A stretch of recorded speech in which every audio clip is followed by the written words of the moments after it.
Selamat siang, saya akan mempresentasikan tentang komoditas yang saya ambil, yaitu besi dan baja.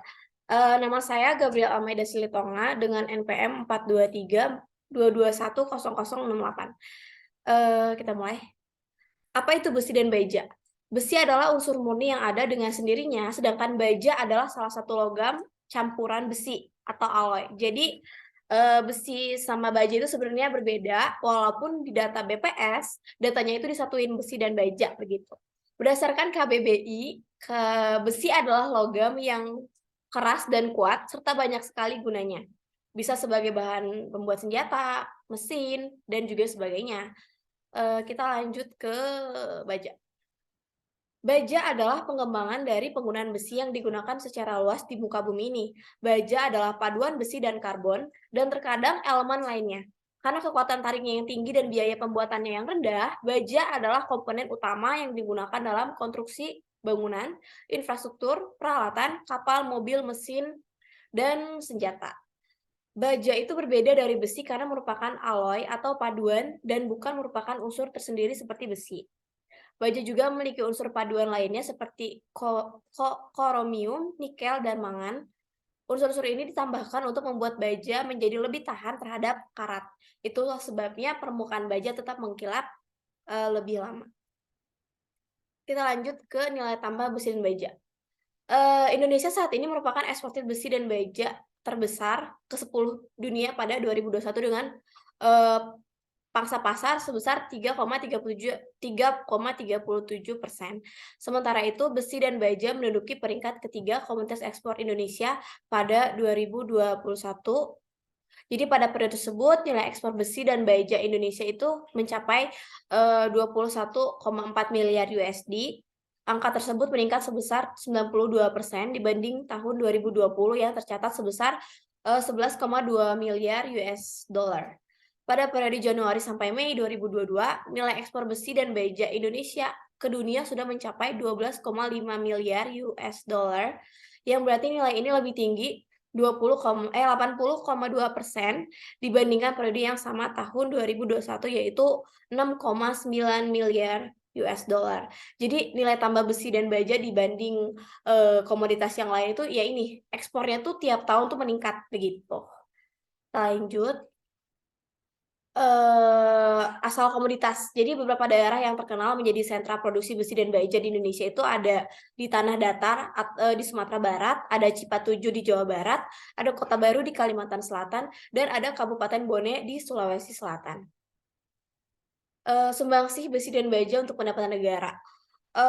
Pada tahun 2021, neraca perdagangan besi dan baja mengalami surplus sebesar 342.000 ton.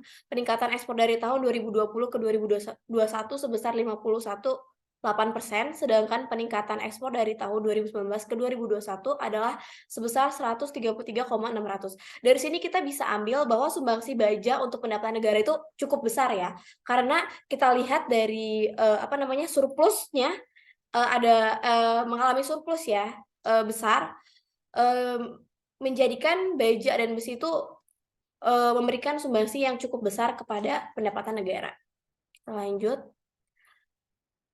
Tujuan ekspor besi dan baja. Nah, Tiongkok itu menjadi negara tujuan ekspor besi dan baja dari Indonesia terbesar pada tahun 2020 senilai 7,53 miliar US dollar dengan volume 6,3 juta ton. Nah, Taiwan itu menyusul di posisi kedua dengan nilai ekspor besi dan baja sebesar 1,3 miliar US dollar dengan volume 660,3 juta ton. Nah, ini ada, nilai ekspor 5 tahun ke belakang. Kita bisa lihat ya dari 2017 ke 2018 ke 2019 sampai ke 2021 mengalami peningkatan ya. Terutama di 2020 itu mengalami peningkatan yang sangat, lumayan besar dari, 11.285,8 US dollar sampai ke 21.472,2 US dollar. Lalu kita bisa lihat pertumbuhan nilai ekspor juga di antara 2017 ke 2018 ada 69,25%, dari 2018 ke 2019 ada 22,78%, dari 2019 ke 2020 itu ada 42,45%. Nah, ini cukup besar ya dari 2020 ke 2021. ada di 90,26%. Kita masuk ke upaya meningkatkan ekspor. Yang pertama itu ada memperkuat kerjasama antar asosiasi atau pelaku usaha serta pemerintah.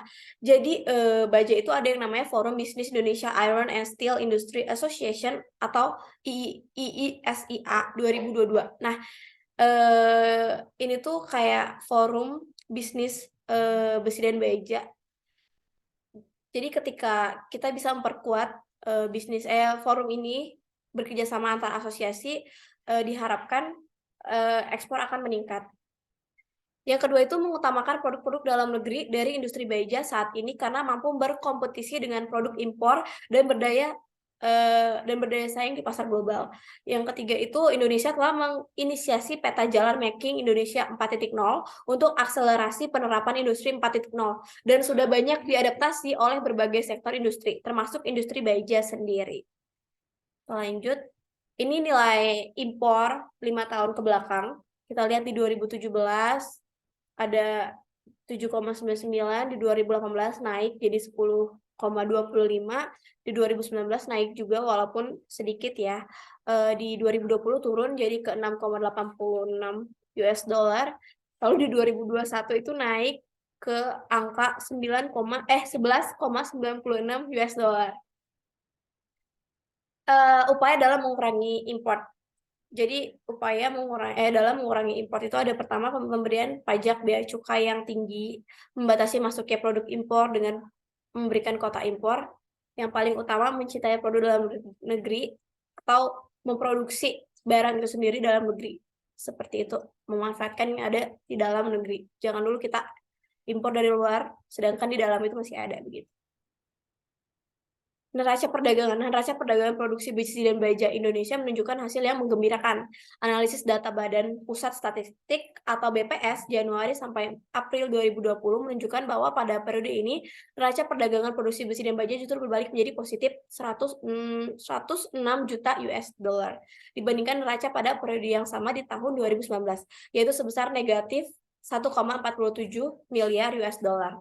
Dari 10 besar komoditas utama ekspor, komoditas biji logam, terak, dan abu mengalami pertumbuhan tertinggi yakni 9,632.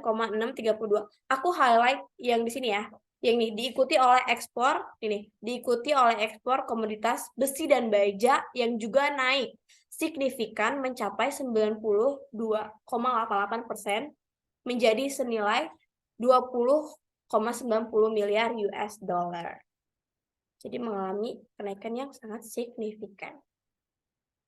Ini daftar pustaka. Kesimpulannya, besi dan baja adalah komoditas yang menjadi salah satu peluang ekspor terbesar dengan kenaikan yang signifikan setiap tahunnya. Nah, diharapkan besi dan baja dapat berkontribusi banyak terhadap pendapatan negara. Sekian dari presentasi saya hari ini. Mohon maaf jika saya melakukan kesalahan atau salah bicara. Saya sudahi presentasinya. Terima kasih sudah menonton video saya. Terima kasih.